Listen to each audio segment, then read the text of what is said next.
Nama sebenarnya adalah Muhammad bin Muslim bin Abdullah, alim dan ahli fiqh. Al-Laits bin Sa'ad berkata, aku belum pernah melihat seorang alim pun yang lebih mumpuni daripada Az-Zuhri. Kalau ia berbicara untuk memberi semangat, tidak ada yang lebih baik daripada dia. Bila dia berbicara tentang sunnah dan Al-Quran, pembicaraannya lengkap.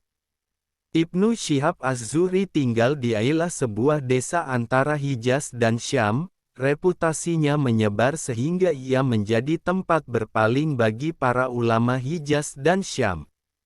Selama 8 tahun Ibnu Syihab Az-Zuhri ia tinggal bersama Sa'id bin Al-Musayyab di sebuah desa bernama Syahbat di pinggir Syam. Di sana pula ia wafat. Ia membukukan banyak hadits yang dia dengar dan dia himpun. Berkata Sholih bin Kisan, aku menuntut ilmu bersama Az-Zuhri. Dia berkata, mari kita tulis apa yang berasal dari Nabi Shallallahu Alaihi Wasallam. Pada kesempatan yang lain dia berkata pula, mari kita tulis apa yang berasal dari sahabat. Dia menulis dan aku tidak. Akhirnya dia berhasil dan aku gagal. Kekuatan hafalan dan kecermatan Az-Zuhri dapat disimak oleh Hisyam bin Abdul Malik. Pernah ia meminta untuk mendiktekan kepada beberapa orang anaknya, dan Az-Zuhri ternyata mampu mendiktekan 400 hadits. Setelah keluar dari rumah Hisyam dan kepada yang lain pun ia menceritakan 400 hadits tersebut. Setelah sebulan lebih ia bertemu lagi dengan Az-Zuhri.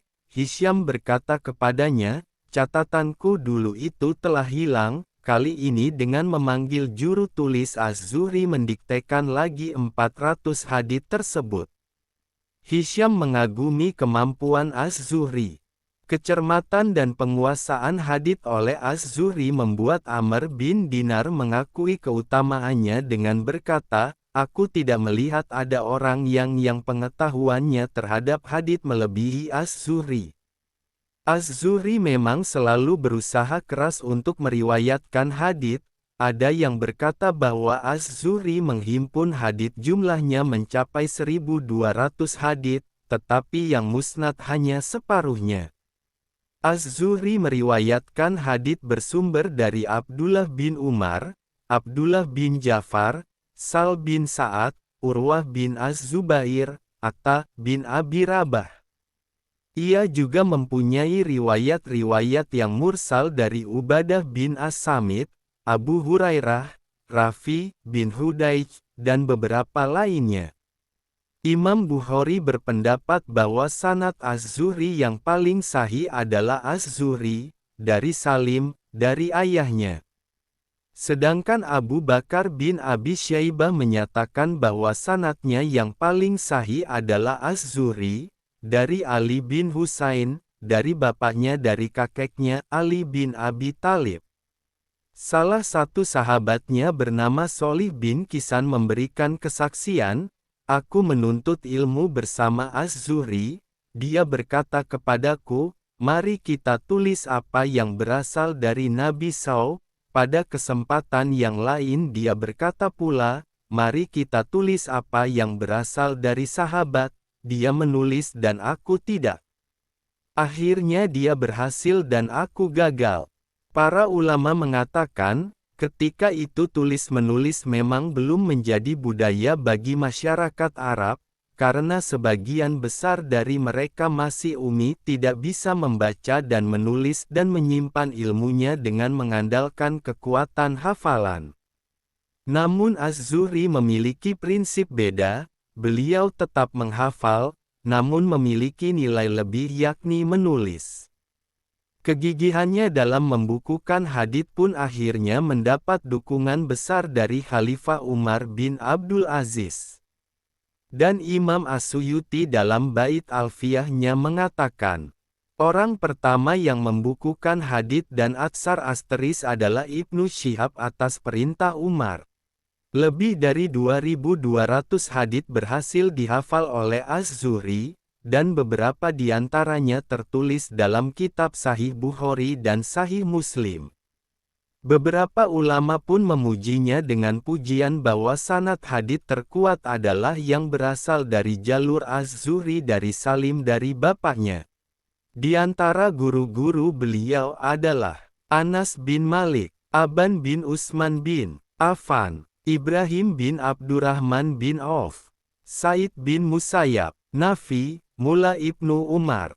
Di antara murid-murid beliau adalah Zaid bin Aslam, Sufyan bin Uyainah, Umar bin Abdul Aziz, Malik bin Anas, Muhammad bin Al-Munkadir. Ia wafat di Syabat pada tahun 123 H, ada yang mengatakan ia wafat tahun 125 H. Pujian para ulama kepada Az-Zuhri.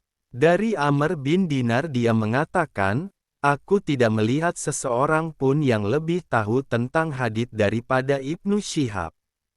Ahmad bin Hanbal mengatakan, Az-Zuhri adalah orang yang paling bagus hadisnya dan paling baik sanadnya. Abu Hatim mengatakan, murid Anas yang paling kukuh hafalannya adalah Az-Zuhri. Ja'far bin Rabi'ah mengatakan kepada Irak bin Malik, orang yang paling faqih dari penduduk Madinah dan yang paling tahu tentang sesuatu yang telah berlalu dari urusan manusia, ialah Said bin Al-Musayyab. Adapun yang paling melimpah hadisnya di antara mereka ialah Urwah bin Az-Zubair. Tidaklah engkau berkehendak untuk memancarkan lautan dari Ubaidullah bin Abdullah melainkan engkau pasti bisa memancarkannya. Irak mengatakan, namun yang paling berilmu di antara mereka semua, menurutku ialah Ibnu Syihab Az-Zuhri. Karena dia menghimpun ilmu mereka semua kepada ilmunya. Keunggulan Az-Zuhri dalam ilmu. Az-Zahabi mengatakan, bukti kekuatan hafalan Az-Zuhri adalah bahwa dia hafal Al-Quran dalam 80 malam, sebagaimana diriwayatkan oleh keponakannya, Muhammad bin Abdullah. Dari Al-Auza'i, dari Az-Zuhri, dia mengatakan, sesungguhnya yang menghilangkan ilmu itu hanyalah kelupaan dan tidak mengingat-ingat. Dari Mamar, dia mengatakan, aku mendengar Az-Zuhri mengatakan, lututku bersentuhan dengan lutut Said bin Al-Musayyab selama 8 tahun. Az-Zuhri mencari ilmu dari Urwah dan selainnya, lalu dia datang kepada sahaya wanitanya yang sedang tidur lalu membangunkannya. Setelah itu, dia mengatakan kepadanya, Fulan dan Fulan menuturkan kepadaku demikian. Budaknya mengatakan, apa urusanku dengannya? Az-Zuhri mengatakan, aku sudah tahu bahwa engkau tidak mengambil manfaat darinya, tetapi aku telah mendengar sekarang, dan aku ingin mengingat-ingatnya. Menuntut ilmu bersama Az-Zuhri, kami menulis sunnah-sunnah. Kami pun menulis hadits dari Nabi, kemudian dia mengatakan, marilah kita menulis atsar dari sahabat. Dia pun menulisnya, sedangkan kami tidak menulisnya, sehingga Az-Zuhri berhasil sementara aku sia-sia. Kata-kata mutiara dari Az-Zuhri. Ma'ar meriwayatkan dari Az-Zuhri, dia mengatakan, tidaklah Allah disembah dengan sesuatu yang lebih utama daripada ilmu. Dari Yunus, dari Az-Zuhri, ilmu adalah lembah.